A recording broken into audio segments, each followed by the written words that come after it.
Buongiorno a tutti, sono molto contento di essere qui a portare la mia testimonianza, non solo, come diceva il dottor Cuttico, per il rapporto e il progetto che abbiamo con loro. Abbiamo scelto, Marcegaglia ha scelto Sedapta per un importante progetto di supply chain, ma più in generale per fare un cenno su come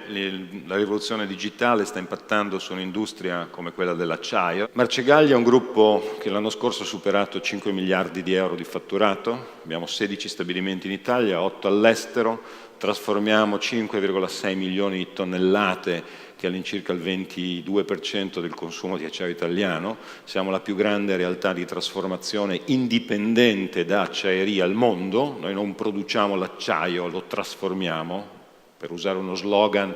non lavoriamo sulla chimica ma sulla geometria dell'acciaio, quindi abbiamo un ruolo di collegamento fra le grandi siderurgie, grandi colossi mondiali e un settore di utilizzo molto ampio in Italia e in Europa, fatto in particolare in Italia di piccole e medie aziende. È un'azienda familiare creata nel 1959 da mio padre, ancora oggi orgogliosamente in mano alla famiglia. Io sono il presidente amministratore delegato, condivido con mia sorella Emma, che ha anche ruoli istituzionali, la gestione del gruppo. Si potrebbe pensare che l'impatto della rivoluzione digitale su questo tipo di manifattura sia marginale.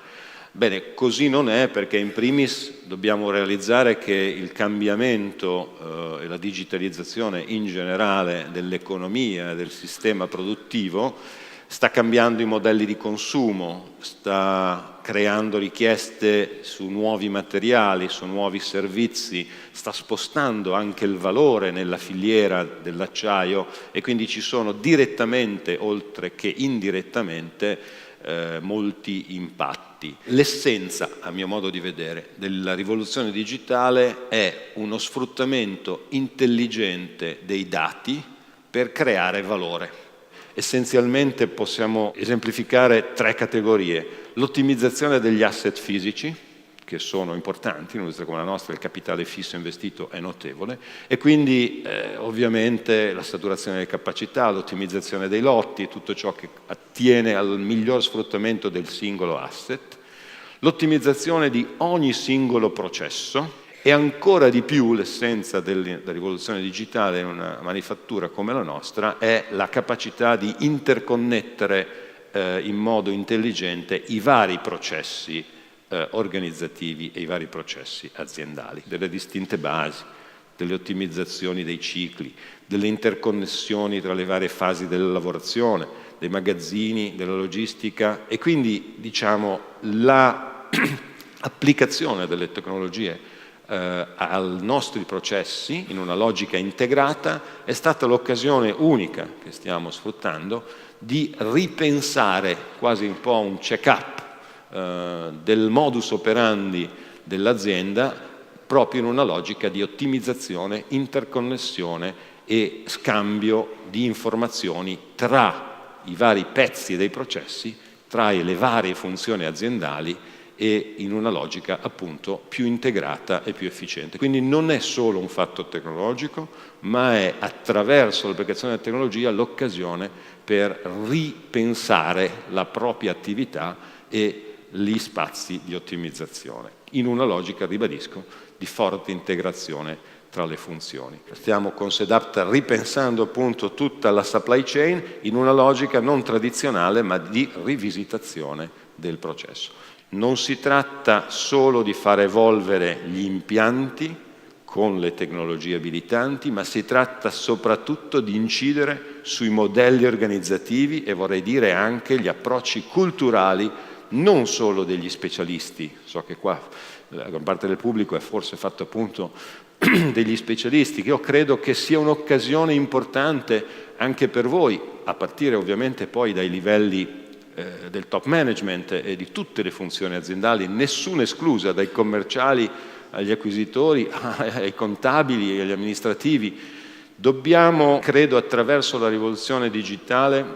far evolvere i nostri modelli organizzativi verso una cultura che sia più orientata alle attività di valore aggiunto, quelle dell'analisi e del problem solving, più che quella delle applicazioni di regole predefinite, di interconnessione fra le funzioni, in modo che la contaminazione anche culturale possa far evolvere l'azienda, perché la grande occasione che abbiamo è appunto quella di ripensare il sistema aziendale in una logica di forte integrazione e di maggior reattività, dinamismo. Quindi è necessario un salto culturale. Io lo definisco un nuovo software mentale, prima che un software fisico, che ci permetta di guardare la digitalizzazione e l'innovazione in generale come un'occasione unica per fare veramente un salto di qualità. Dobbiamo fare in modo che l'innovazione diventi un fattore strutturale.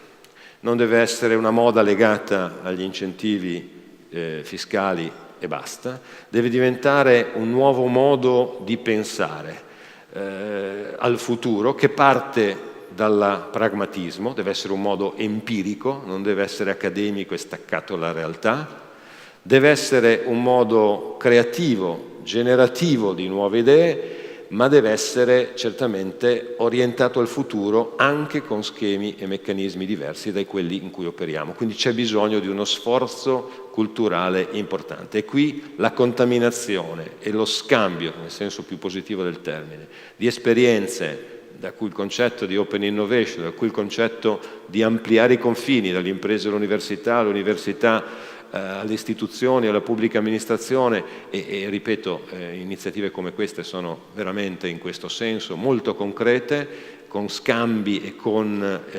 basi per poter generare la classe dirigente adeguata del futuro, è veramente il fatto cruciale. Sarebbe un errore concepire la innovazione e la rivoluzione digitale come un fatto di piattaforme, di infrastrutture per gli specialisti. Deve essere un fatto culturale che parte dai massimi livelli dell'azienda, del paese, dell'università, eccetera, eccetera, e che possa veramente calare con continuità rispetto a un'azione che rischia di esaurire i suoi effetti in poco tempo. Ecco, se noi switchiamo quello che chiamiamo software mentale verso questo approccio e cerchiamo di dare strutturalità all'innovazione, abbiamo davanti a noi un'occasione notevole, perché ogni forte rivoluzione tecnologica comporta, anche per chi è un po' più indietro, una opportunità unica di fare un triplo passo avanti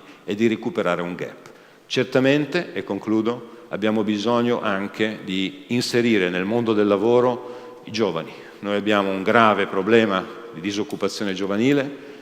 che ha dei livelli intollerabili e certamente, se vogliamo essere creativi, avere immaginazione e innovazione, non possiamo esimerci dall'inclusione di forze nuove